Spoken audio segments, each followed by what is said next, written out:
Simplicity wins. And today I want to talk about how to make your message instantly memorable. I found over time, like complication is a killer to progress, right? Complicated messages, they sound smart, but they don't stick to people's ribs. Like it's like find a way to overcome, your obstacles with emotional intelligence. Okay, I don't know, it's not grabbing me, right? I'm not saying it's not a great solution, but simplicity is the shortcut to standing out and getting booked. If you want to get booked, people have to be able to hear what you're saying as your message, go, that's valuable, hear a little bit more, want to hear more, and more and more and more and more, and go, I'm bought in. See, there's a thing called investment bias for humans. The more they give to something, time, energy, and focus, they want a return. And if you give in a way that makes them draw more of you, they're going to keep giving you time. When they give you all that time, they want it to be worth something. They want to not have wasted their time. So what do?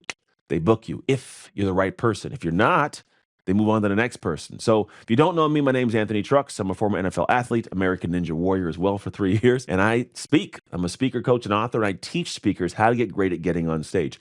It's not always just about the skill set. Yes, the skill set's phenomenal. We're going to focus on that in time. But if you get great at getting on stage, you get genuine repetitions to get great on stage. So that ability to get on stage paired with an understanding of how to be great on stage makes you a phenomenally skilled speaker. And that's really what you want. Skilled speaker and successful, because now you can get on stage reliably and make good income. So today I'm going to break down for you how to simplify your message without watering it down, right? Because when you get to a position where your audience gets it, they're going to repeat it to people. And that turns into more gigs, more impact, and vastly more momentum in time, which is the key for all of us, right? So we're going to talk this through in 3 separate sections, right? The first section we're going to talk about is really how to simplify without losing depth.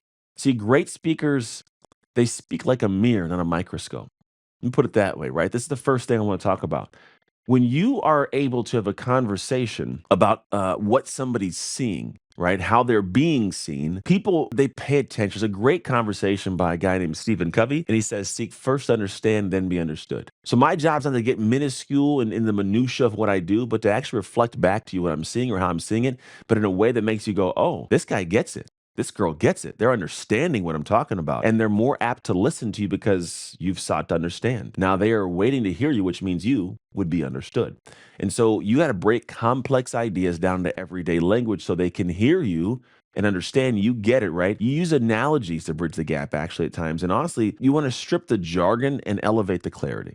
So I'm giving you some brief little snippets here, but here's what I would focus on heavily. If you want to get to the point of having a great message, you got to start going, look, I understand there's a great depth of what I have as value. But if I start talking at level 75, right? If you talk at 12th grade level to a second grader, they're not going to get it. Now, I'm not saying people you're talking to are second graders, but in your realm of expertise, they may be in preschool, right? And that's the thing is you're starting to talk at such a high level that they just do not get it and they don't feel understood. If they don't feel understood, they don't think that anything you say is worthwhile, so you will not be understood. And so you have to get to the point of bridging this gap, we'll call it, with everyday language that they use. And most people speak or communicate like a 9th grade reading level, majority of humans on average. Now, it doesn't mean that they're not smart, it just means that's what people absorb better. Think about the best marketing you've seen on TV, some of the best commercials. They're not using every hidden word in the dictionary. They're using simple, common language in a way that is simplified from the complex. Because you've definitely heard before that the mark of a genius is their ability to make a complex idea simple. I heard about someone sent a letter to somebody. Now, you probably know who this is. I can't remember who it was. It was famous people. And he says, I'm sorry this letter is so long. I didn't have time to write a shorter one. Now, what does that mean? That means they would have thought of ways to simplify this down. It would have taken more time to simplify that complex idea down to smaller text. And so realistically, all of us are trying to find ways to look smart and be the most intelligent in the room. And even me, I'm talking right now, I'm trying to choose not to use a bunch of big words, right? And that's the key, because big words lose clarity. Clarity loses value because I don't know what you're talking about. Therefore, I can't find it valuable, right? Another way of doing this is to have analogies. So you don't have to always use words to get it across. Use specific analogies or metaphors to get an idea to make sense, right? So I'm going to try to think of pulling one out of my butt right now. Probably not the best idea.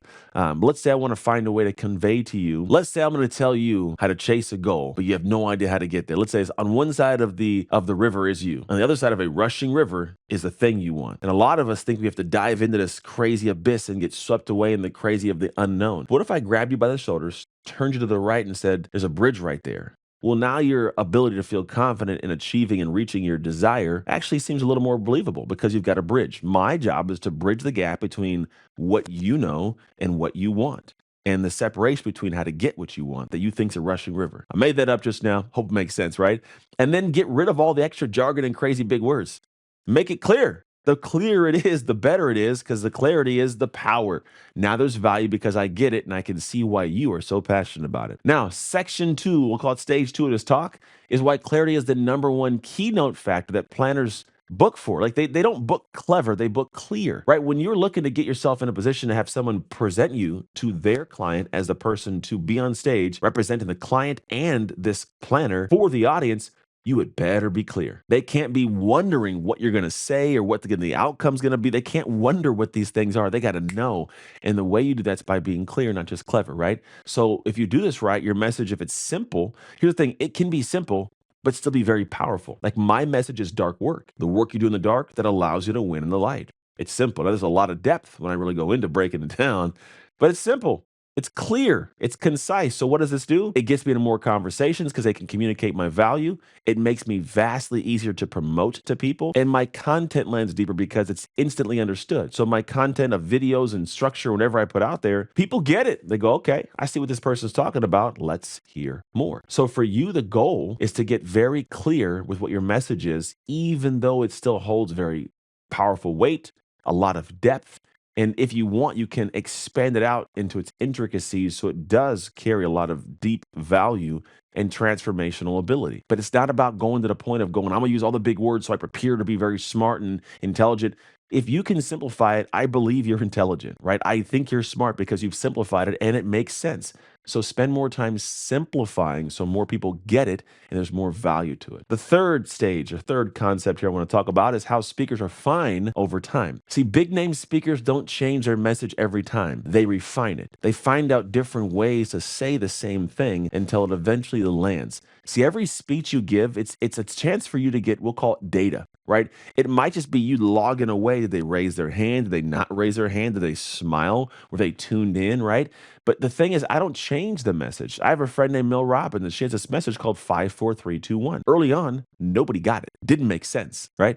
Now, a lot of people get it. It's a beautiful concept, so much science behind it and delivery. It's powerful, personal stories woven in. The woman's amazing as a human, as a genius. She's a mental genius. She's a great person. And the crazy part is she just refined it. Didn't change it. It's still the same thing. Refined it, got clear on it, made it more valuable, and it lands. See, you got to find out what you're saying that makes them go, "Oh, I get that." And so when certain lines land for them or certain things confuse them, pay attention to it, right? You could ask people, like, "Did you get that?" No, I didn't get it. All right, now I know that doesn't make sense. I've got to clarify. Or if they did get it, great. Don't break what's working. If someone gets that language point, perfect. Use that language point again and again and again. That's how I got work in the dark, win in the light. I tested things over and over to see what it is that they desired or what landed and made sense. And that became it. Why? Because I gave the speech. I paid attention and I got great data. And then from there, test it, tweak it. You can also, without being on a stage, try it out in social media content, videos like this right here. And then little by little, get better and better and better at tweaking, editing, and putting it back out there. That's your job as a speaker. Your job is to realize that there's always ways to make what you do better for the audience. And you have to listen to the audience to do that. So doing your speech and giving it out to the world, and then also getting feedback, is key to it all, right?